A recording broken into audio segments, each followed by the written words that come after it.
Bonsoir. Cette semaine, nous allons découvrir le plus petit État au monde, mais qui a un rôle et une diplomatie tout à fait mondiale, et c'est le Vatican. Le Vatican est en Italie, enclavé dans la ville de Rome, la capitale.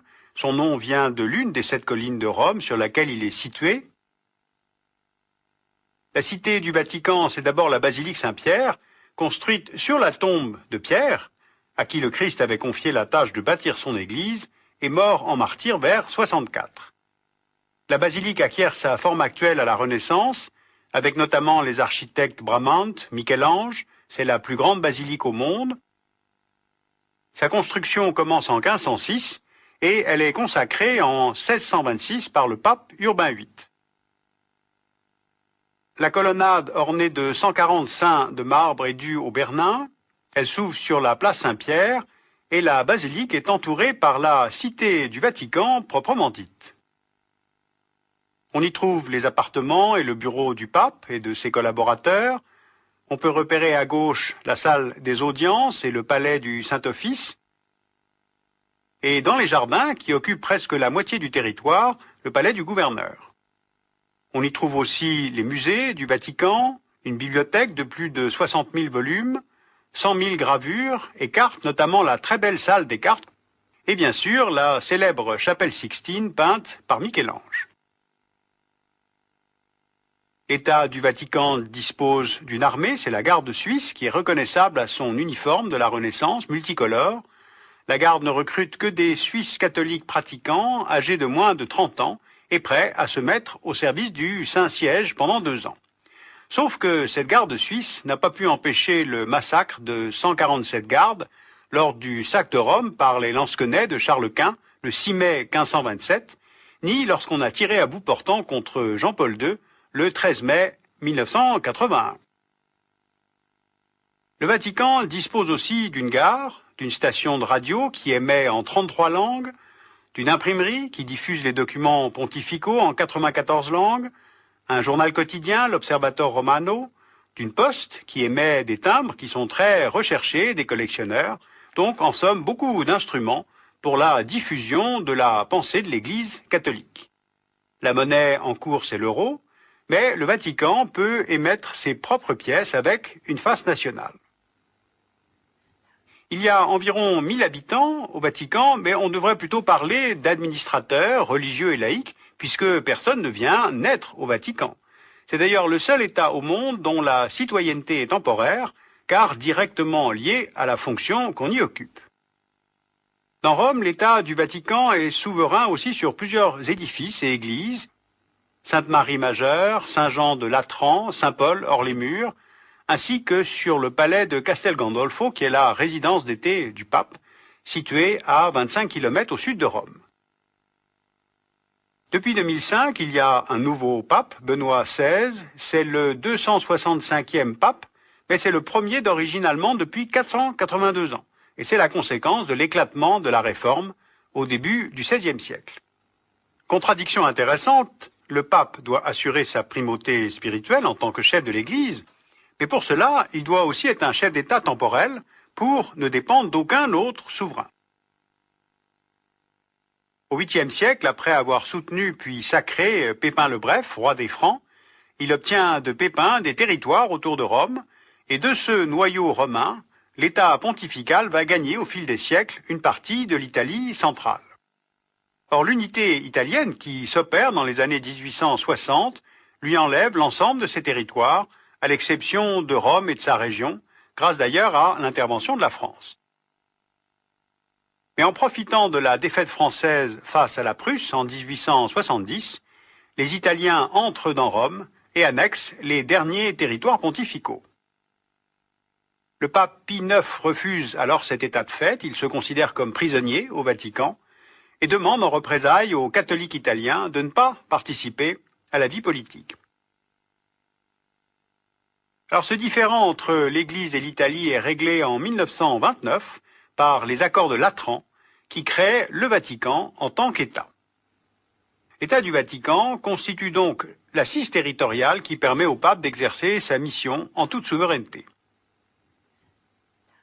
Le Vatican est donc un État dont le Saint-Siège est le gouvernement, mais c'est avant tout l'institution représentative de l'Église universelle catholique, la première religion du monde numériquement, avec 1,7 milliard de fidèles répartis sur les 5 continents. Le pape détient une légitimité historique, puisque au sein de la chrétienté d'Occident, il a plusieurs fois procédé à des arbitrages entre les souverains chrétiens. En 1494 est signé le traité de Tordesillas, selon un tracé que le pape Alexandre VI avait lui-même décidé. En 1493, il vient délimiter les zones d'influence dans le Nouveau Monde entre les monarchies espagnoles et portugaises.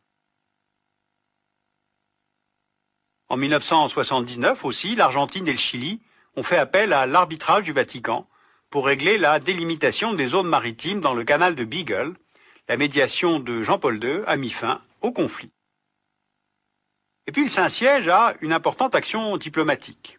La justice doit être à la base même des relations internationales, donc le Saint-Siège prône le respect de la Charte de l'ONU, le respect du droit international, pour tenter d'éviter que ce soit les plus forts qui imposent toujours leurs lois, d'où des relations diplomatiques avec 174 États, plus celles auprès des organisations internationales, l'UNESCO, le HCR, l'OMS, l'Union européenne.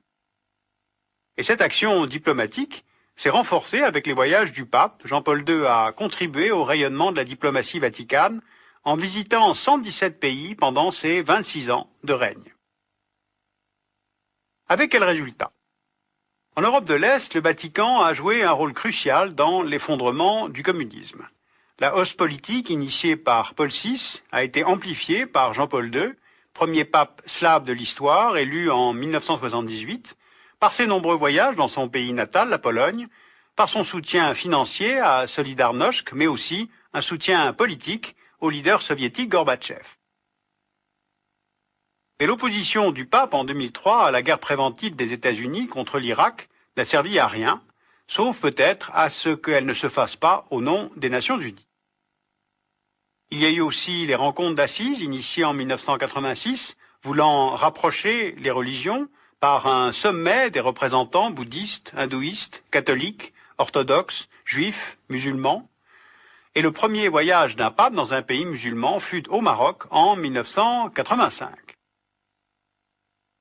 Avec les Juifs, le rapprochement se concrétise par l'établissement de relations diplomatiques avec Israël en 1993 et un voyage en Terre Sainte en l'an 2000.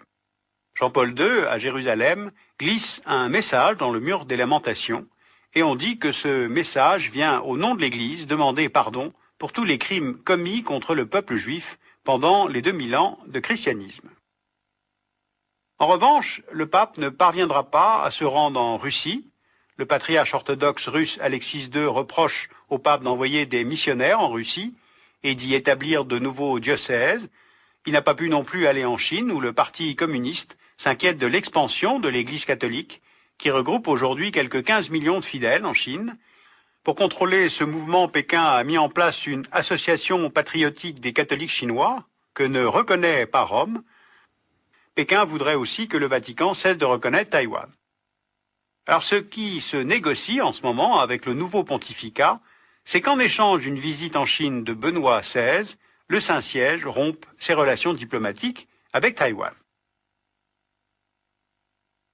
Voilà, petit État, grande influence. Le catholicisme est la seule religion au monde à exercer un tel rôle dans les relations internationales, avec des effets induits qui vont bien au-delà du seul monde chrétien, mais on peut aussi apporter quelques bémols, quelques désaccords avec le sens de cette influence. Par exemple, sur la condamnation de la théologie de la libération en Amérique latine dans les années 80, ou bien plus récemment, et peut-être plus grave, sur les positions de l'Église concernant la contraception et l'usage du préservatif face à la propagation du sida depuis les années 90. D'ailleurs, de nombreux catholiques et même de nombreux prêtres se sentent très éloignés de ces positions officielles de l'Église. Voilà, ce tour d'horizon sur le Vatican et la papauté reste très incomplet. Il permet de comprendre un tout petit peu de la mécanique de cet État petit, fermé, disposant d'une grande influence sur la scène internationale et qui est sans rapport avec sa superficie ou le nombre de ses divisions.